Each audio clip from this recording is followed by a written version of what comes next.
discussion today will be about numerical solution for ordinary differential equations. So, we're done with this one, diagnostic kahapon, di ba?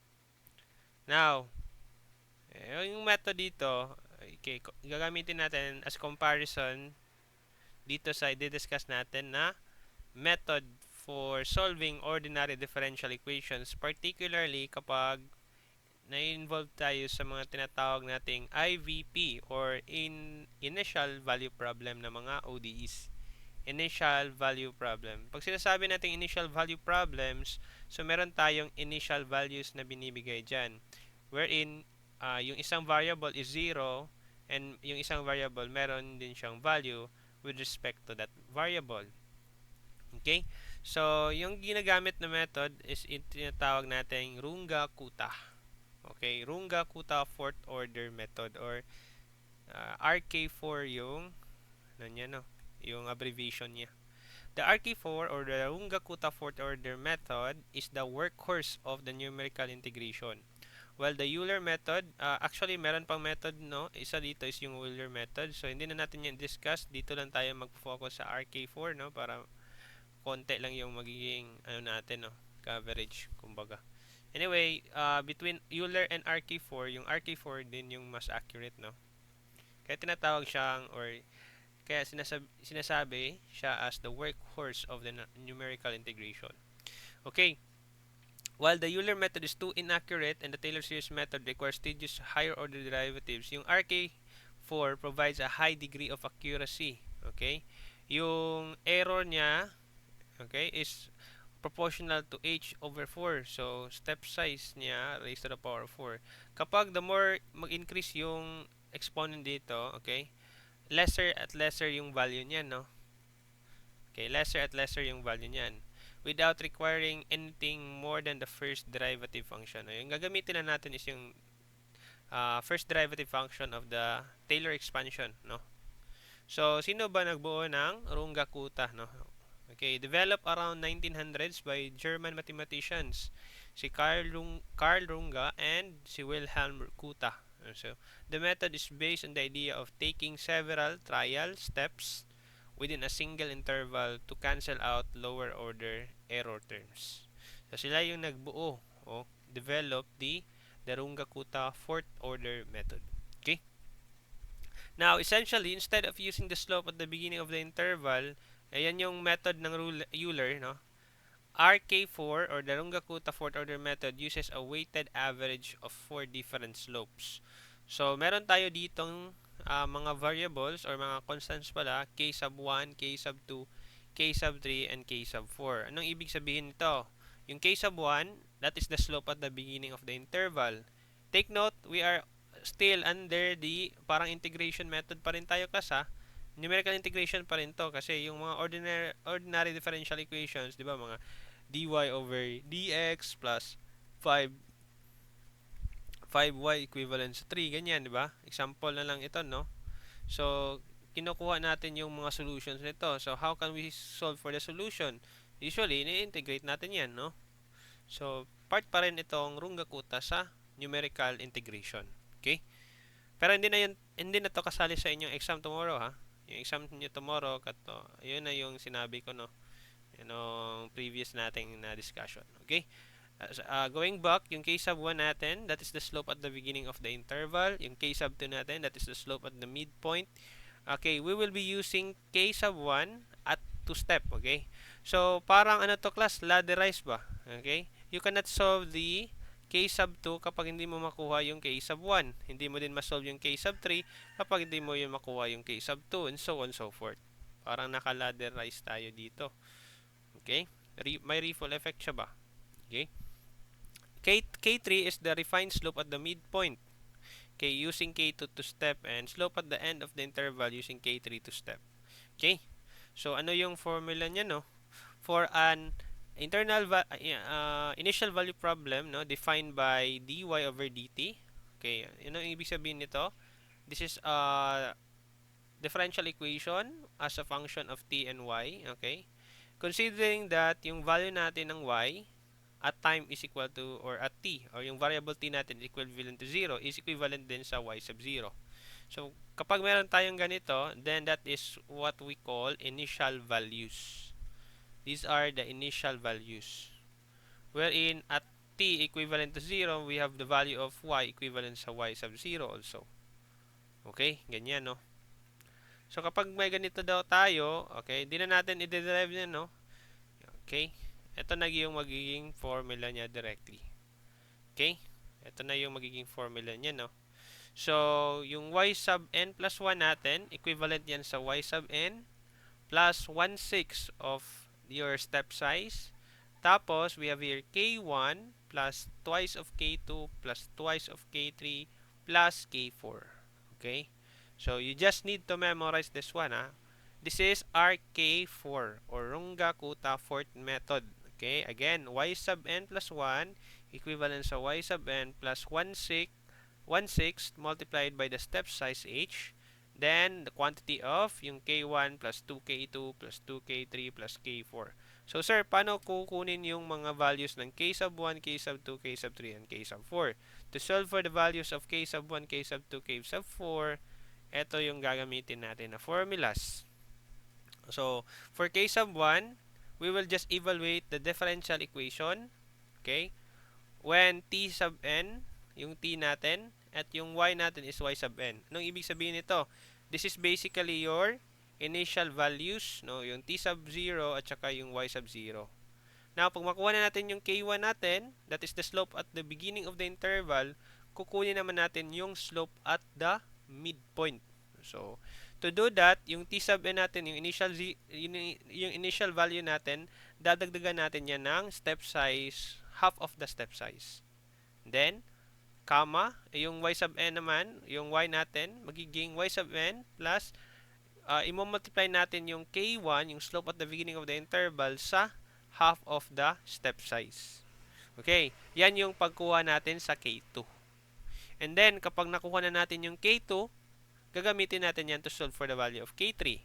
Okay, yung k3, yung t sub n pa rin natin, that is your initial value of t, dadagdagan pa rin natin yan ng half ng step size. Meaning to say, parehas lang itong value na to, class. And then, parehas lang itong value na to, ha. Hindi kasi yan n sub n plus 1, no? That is t sub n lang. So, ano yung initial value natin? Yun yung gagamitin natin dito. So, itong t sub n or t sub 0 plus h over 2, and then yung y sub n naman magiging y sub n plus half pa rin ng step size, then hindi na k1 yung gagamitin natin, but k2 to solve for the value of k3. And lastly, yung k4. Pansinin yung k4, almost the same siya nung process nito. Hindi siya mag-multiply ng half of this one, kundi mag-add tayo ng hindi tayo mag-add ng half of the step size, but mag-add tayo ng entire step size natin. And then, for y sub n naman, you add y sub n, you add from y sub n yung value ng h, then multiply it by the value of k3. Okay? So, mag-illustrate tayo ng example para mag-gets nyo, no, paano yan isolve. Okay, actually, meron tayo dito example. Example number 1, tinatawag natin population dynamics problem. Okay, a population of bacteria grows according to the differential equation provided here, which is dy over dt, that is equivalent to 0.5y.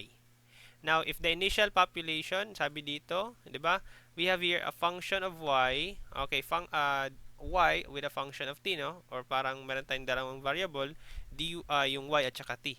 Now, if initially yung time or t is 0, yung y doon natin is equivalent sa 100. So, that is our initial, what? Initial value. Or initial values. Now, we need to find out the value of our y when our t is 0.2. Using a step size of 0.2 din. Okay. Paano yan? So, dito tayo sa... Okay, by the way, questions so far. Do you have questions? Clarifications? Wala, sir. Wala naman, no? Sige. So, proceed tayo dito sa ating OneNote. Okay, ito yung population dynamics problem natin, no? So, parang growth and decay, ano ba? Parang growth and decay na problem. Okay, so we have here find down natin yung y value when t is equivalent sa 0.2. So, una, gamitin natin yung tinatawag nating analytical method, no? Gamitin natin yung analytical method, okay, which is yung naturo ko kahapon, na review natin kahapon, no? Yung algebraic or analytical method in solving for ODEs, no? Especially yung mga initial value problems. Then later, we will compare it using the Runge-Kutta method, okay, or the RK4. Okay, so we have here, so our equation, our differential equation, dy over dt, that is equivalent to 0.5y. Tama ba? Now, what we normally do is, di ba itong equation na to is pwede lang to ma-solve using the variable separable, no? So we can cross multiply so that we can isolate yung lahat ng mga variables na may, pwede din natin yung y lang ating tawag nito, i-isolate, no? And we can just leave 0.5 here, then that is to be multiplied by dt. So that when we take the integral of this one, the integral of dy over y, obviously that is ln of y, and that is equivalent sa, okay, pwede tayo magdagdag dito ng constant of integration c, or pwede din tayo dito na magdagdag ng constant of integration c. Kahit saan lang class, ha. Anyway, same pa rin yan. Okay, dito na lang tayo magdagdag ng constant integration c, no? Wag. Dito na lang kasi need natin na isolate si y. Okay, dito na lang tayo magdagdag. So, 0.5, the integral of dt is obviously t lang yan, plus the constant of integration c. Now, we have here, ito na yung magiging parang solution natin, but we need to solve for the value of c. So, what is the value of c, class? Itong problem na to pala is basically simple lang yan, no? Masosolve lang yan using algebraic or analytical method. Pero, for example, bigyan tayo ng mga problem or differential equation na mahihirap na, then nagkataon na hindi natin na alam paano yun isolve algebraically or analytically. So, dito na nagiging useful si Runge-Kutta. Okay, pero for the sake of this example, and then i-compare natin yan sa analytical method. Kaya, I gave this as an example, no, to compare. Okay? So, gagamitin natin yung mga initial value problem natin. Sabi doon, at time equivalent to 0, yung y natin daw is 100, di ba? Dito.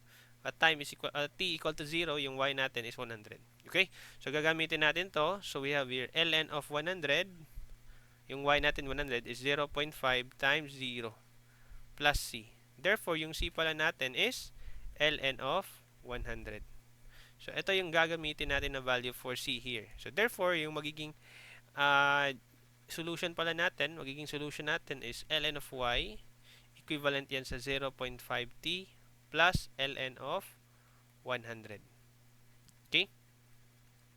ln of 100. Now, meron tayong mga ln dito, no? So, ano yan? Medyo, kumbaga, parang sabihin natin, medyo complicated yan, no? So, gawin natin is exponentiate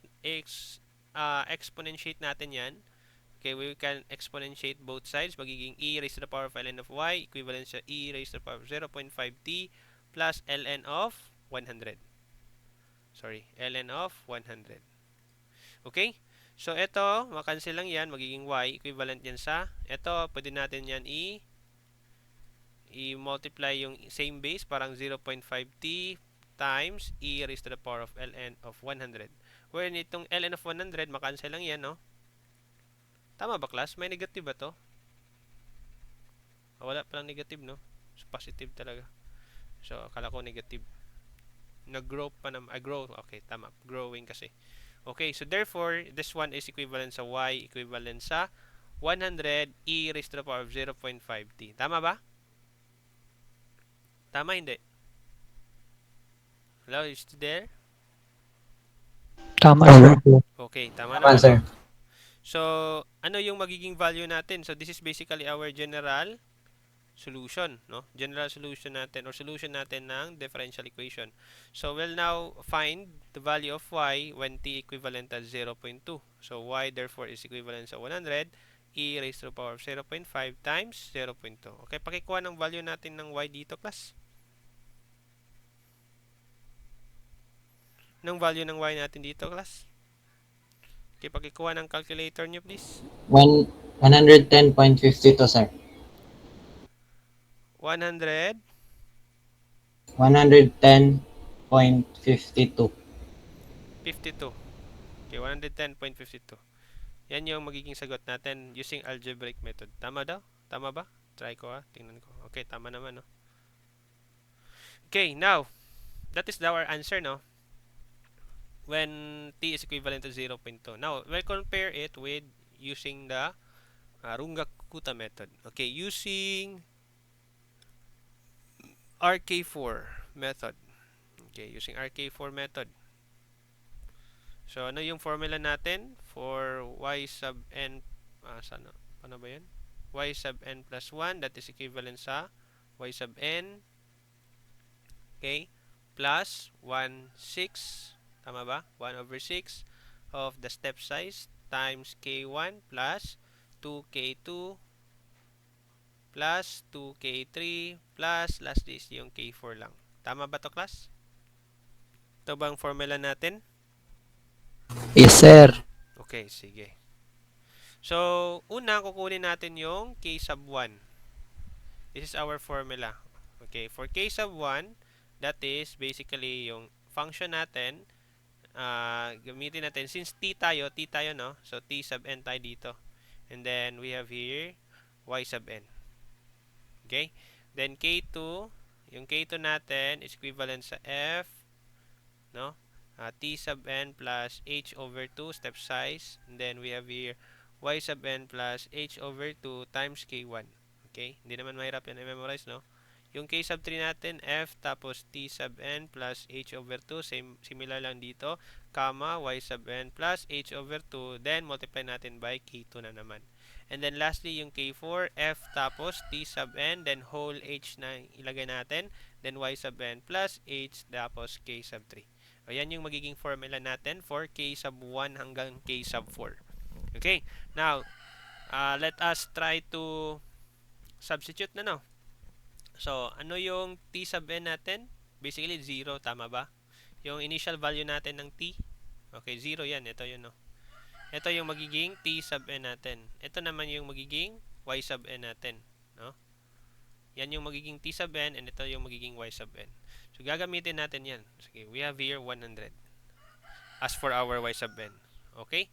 So, therefore, okay, di ba ito yung parang t and then y?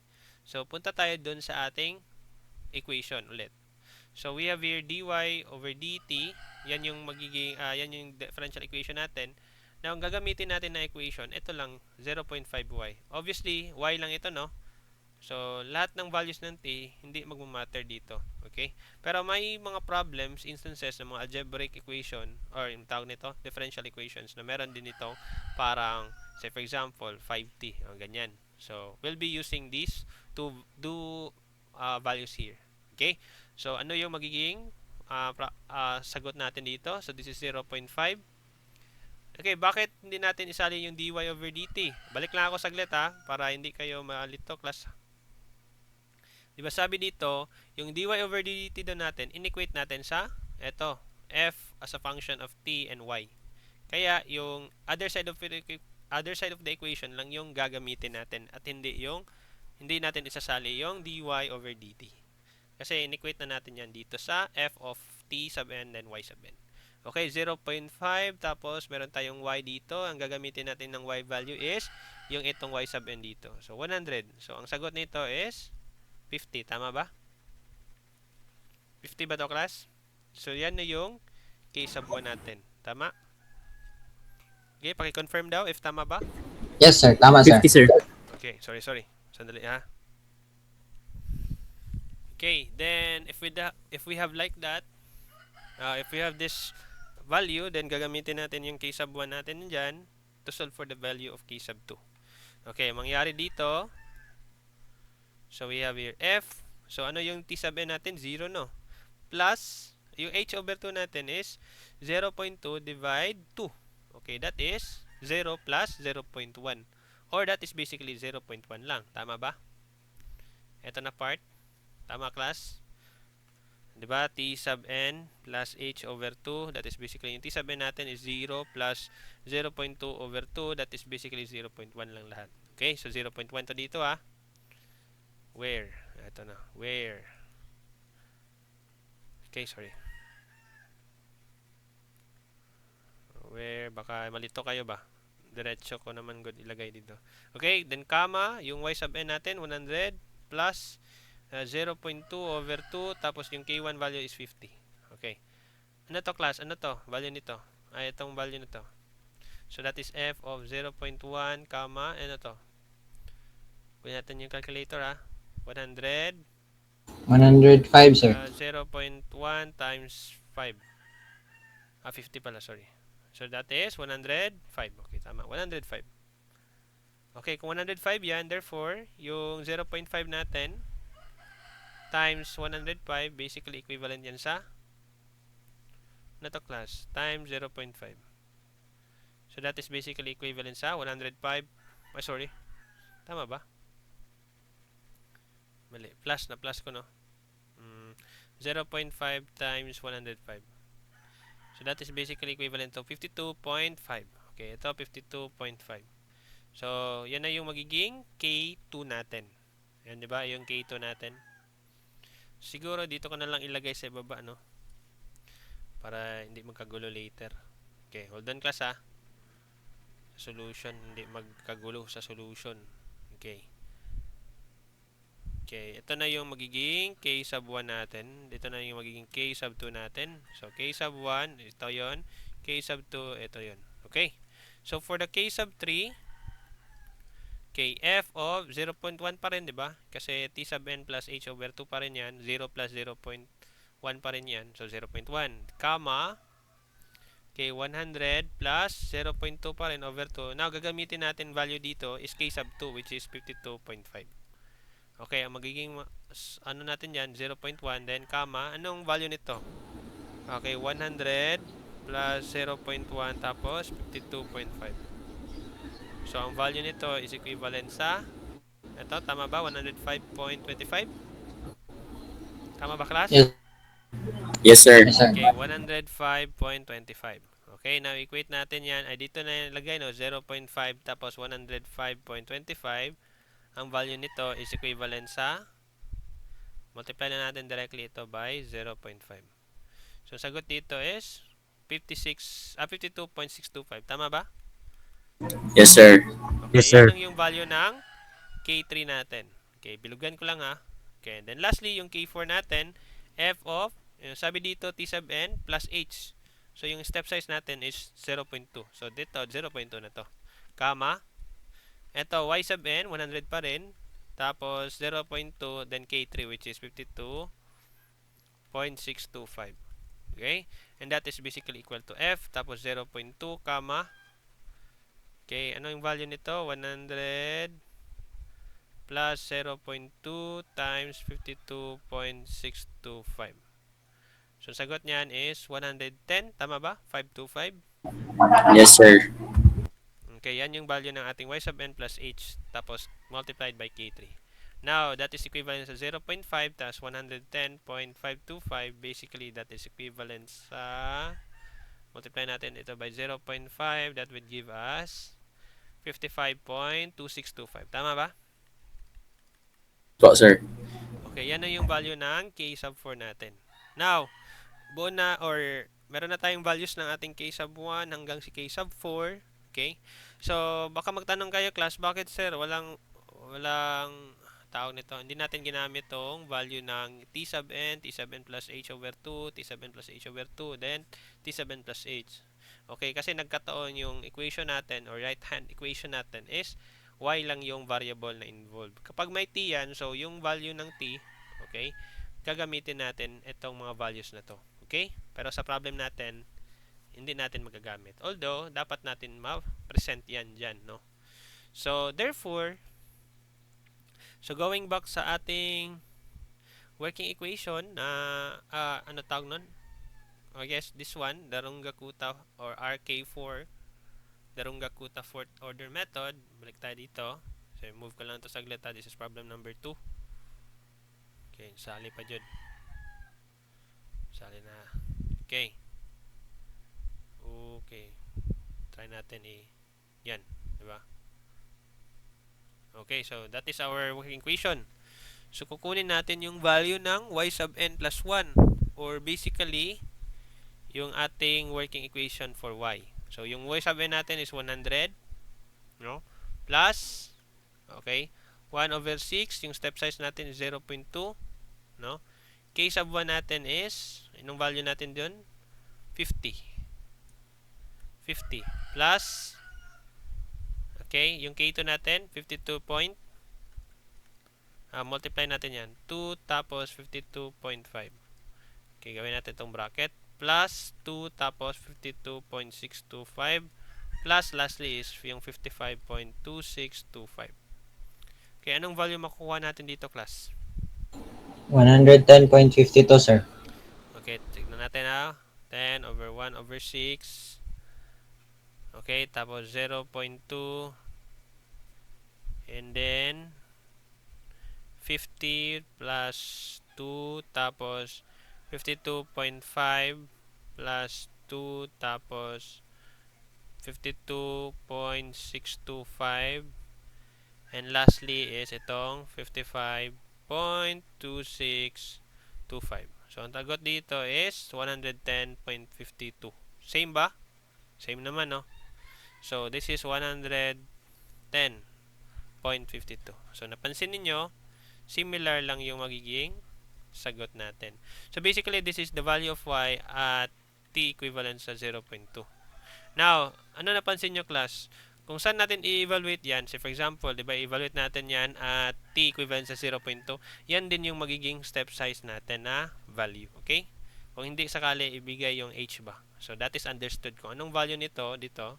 So, yan yung magiging step size natin, okay? Nakuha ba, class?